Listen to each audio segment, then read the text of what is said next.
11월 30일 하나님 말씀을 함께 나누겠습니다. 오늘은 사사기 13장 1절에서 14장 4절의 말씀으로 함께 하겠습니다. 이스라엘이 다시 하나님 앞에 악을 행하였습니다. 하나님께서 그들을 블레셋의 손에 넘겨주셨지요. 가나안 서쪽 해안가에 자리 잡은 블레셋 사람들이 이스라엘의 땅을 침략한 것입니다. 그들은 지중해변에 평평한 좋은 땅을 차지하고 이스라엘 사람들을 산악지대로 몰아넣었습니다. 무려 40년 동안이나 이스라엘은 블레셋의 핍박 가운데 살아야 했습니다. 사사기에 기록된 이방인 압제 기간 중 가장 긴 시간이었습니다. 그러나 이토록 길고 극심한 박해 속에서도 이스라엘은 하나님께 부르짖지 않았습니다. 앞서 이방의 침략으로 고통당할 때 이스라엘이 회개하고 하나님을 찾고 부르짖었으나 이제 그들은 고통 속에서도 하나님을 기억하지 못합니다. 이스라엘의 심각한 영적 타락을 알 수 있는 증거입니다. 이때 이스라엘 단 지파에 속해 있던 마노아라는 사람이 있었습니다. 마노아와 그의 아내에게는 아이가 없었죠. 자녀를 통해서 혈통을 이어가는 것이 무엇보다 중요한 시대였기에 자녀가 없다라는 것은 두 사람에게 커다란 근심거리였습니다. 그런데 어느 날 여호와의 사자가 마노아의 아내에게 나타나서 말했습니다. 사사기 13장 3절에서 5절의 말씀입니다. 보라, 네가 본래 임신하지 못함으로 출산하지 못하였으나 이제 임신하여 아들을 낳으리니 그러므로 너는 삼가 포도주와 독주를 마시지 말며 어떤 부정한 것도 먹지 말지니라. 보라, 내가 임신하여 아들을 낳으리니 그의 머리 위에 삭도를 대지 말라. 이 아이는 태에서 나옴으로부터 하나님께 바쳐진 나실인이 됨이라. 그가 블레셋 사람의 손에서 이스라엘을 구원하기 시작하리라. 성경은 하나님께서 아이의 탄생을 앞서서 알려주셨던 몇 차례의 사건들을 전합니다.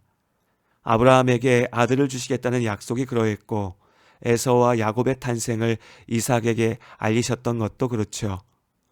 마리아에게도 아기 예수의 탄생을 알리셨습니다.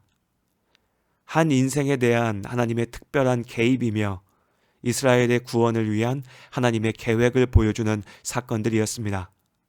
오늘 하나님께서 마노아의 집에서 태어난 아기를 통해 이스라엘을 구원하시겠다 말씀하셨습니다. 또한 이 아이가 하나님께 바쳐진 나실인의 삶을 살아야 한다고 명령하셨죠. 민수기 6장의 말씀은 자기의 몸을 구별하여 하나님 앞에 거룩하게 드리고자 하는 나실인의 서원에 대한 하나님의 규례를 전하고 있습니다. 먼저 포도주와 독주는 물론이고 포도즙이나 포도로 된 식초 등 포도 자체를 멀리해야 합니다.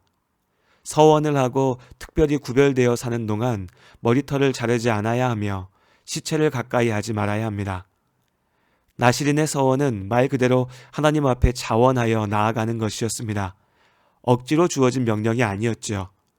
나실인의 서원을 하였으나 의도치 않게 규정들을 어기는 경우 여기에서 회복되기 위한 속건의 규정들도 기록되어 있었습니다. 또한 일평생 나실인으로 사는 것이 아니라 하나님 앞에 작정한 기간 동안 규례를 지키고 그 기간이 차면 정해진 말씀대로 예배드리고 나실인의 규정에서 자유롭게 되었지요. 하지만 오늘 삼손에게는 날 때부터 나실인으로서 삶을 살아야 한다고 말씀하신 것입니다. 이처럼 삼손은 이스라엘의 구원을 위해 거룩하게 구별된 사람이었습니다. 하나님의 말씀대로 마노아의 집에 아이가 태어났고 하나님의 영이 그와 함께 하셨습니다. 하나님이 택하신 거룩한 사사 삼손. 자연스럽게 우리는 이스라엘을 구원하는 영웅적인 모습을 기대하게 됩니다. 그러나 장성한 삼손의 행동들은 우리의 기대와는 달랐습니다. 성경이 전하는 사사 삼손의 첫 번째 행보는 한 여인에게 반하여 그를 아내로 삼겠다고 부모를 조르는 것이었습니다. 남녀가 서로 사랑하여 부부가 되는 것은 하나님께서 세우신 질서이니 결혼하겠다는 것이 잘못일 리는 없습니다. 다만 아내로 삼겠다는 그 여인과 그 이유가 문제였습니다. 삼손은 블레셋 여인을 아내로 삼겠다고 주장합니다. 그의 부모들은 이스라엘 사람들 중에 여자가 없어서 블레셋 사람 중에서 아내를 맞으려 하느냐며 삼손을 질책하였죠. 외국인과의 결혼은 안 된다는 차별이 아닙니다. 하나님께서는 하나님을 믿지 않는 이방인들과의 결혼으로 이스라엘이 우상숭배의 죄악에 빠지는 것을 경계하셨습니다. 그러니까 죄악과 함께하지 말라고 명령하신 겁니다. 하물며 블레셋은 하나님을 조롱하고 이스라엘을 괴롭히던 침략자들, 원수였습니다. 이스라엘을 구원해야 할 사사 삼손이 원수인 블레셋 여인을 아내로 맞이하겠다는 것은 하나님 앞에 죄악이며 이스라엘 사람들에게도 납득할 수 없는 일이었죠. 그의 부모들이 펄쩍 뛰며 반대할 만합니다. 그러나 삼손은 자신의 뜻을 굽히지 않았습니다. 이유는 간단했습니다. 내가 그 여자를 좋아한다는 것이었죠. 단순히 로맨틱한 사랑 고백이 아닙니다. 여기서 좋아한다라고 번역되어져 있는 히브리어 단어는 옳다, 적절하다라는 뜻을 가지고 있습니다. 그러니까 직역하면 그 여인이 내 눈에 보기 좋다, 그 여인이 내 눈에 옳다라는 뜻입니다. 그리고 삼손이 여기서 사용하였던 이 표현, 이 단어는 사사시대 사람들의 특징을 그대로 보여주는 단어입니다. 사사기 17장 6절에 그때에는 이스라엘의 왕이 없었으므로 사람마다 자기 소견에 옳은 대로 행하였더라. 이스라엘을 가나안으로 인도하신 하나님께서 이스라엘의 하나님, 이스라엘의 왕이십니다.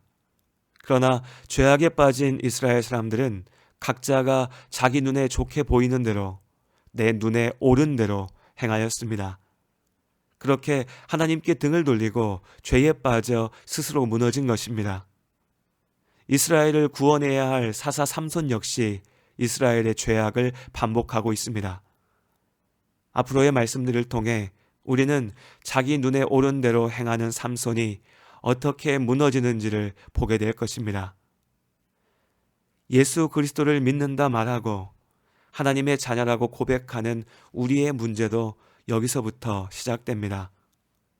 입으로는 하나님을 말하면서도 사실은 그저 나의 시선으로 세상을 바라봅니다. 나만의 기준대로 삶을 평가하고 판단하지요. 그렇게 우리도 하나님께서 나의 왕되심을 인정하지 않고 내 눈에 보기 좋은 대로 움직입니다. 사단의 유혹에 넘어간 하와가 하나님의 명령을 어기고 자기 눈에 먹고 싶고 보기 좋고 탐스럽게 보였던 선악과를 먹었던 것처럼 우리도 우리 눈에 보기 좋은 것을 쫓다 보면 하나님 앞에 죄를 범하게 됩니다. 죄로 인하여서 스스로를 망치고 무너지게 되는 것이죠. 우리는 자주 내 욕망의 눈으로 내 삶을 바라보고 난 후에야 하나님을 봅니다. 그러다 보면 내 뜻대로 이루시지 않는 하나님을 원망하고 불평하게 되지요.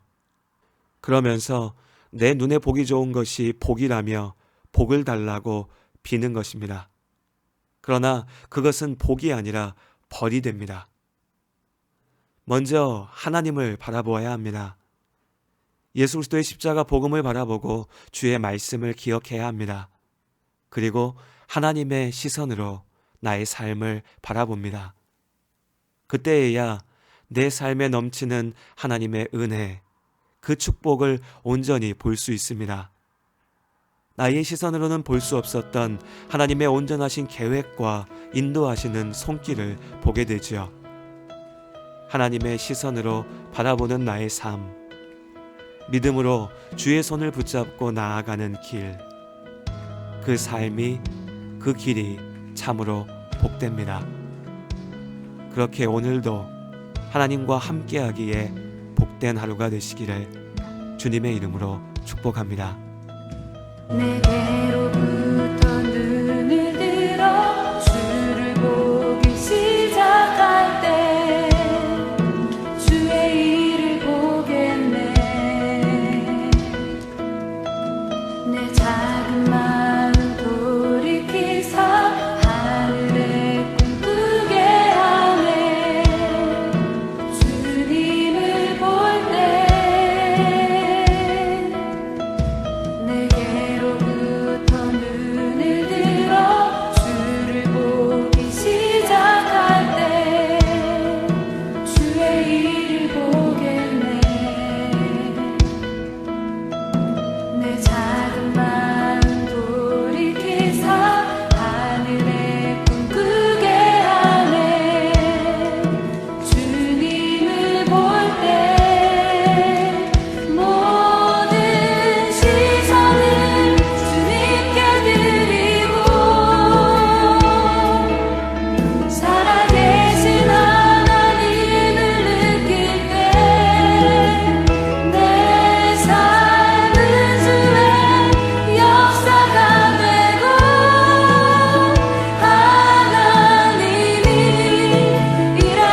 감사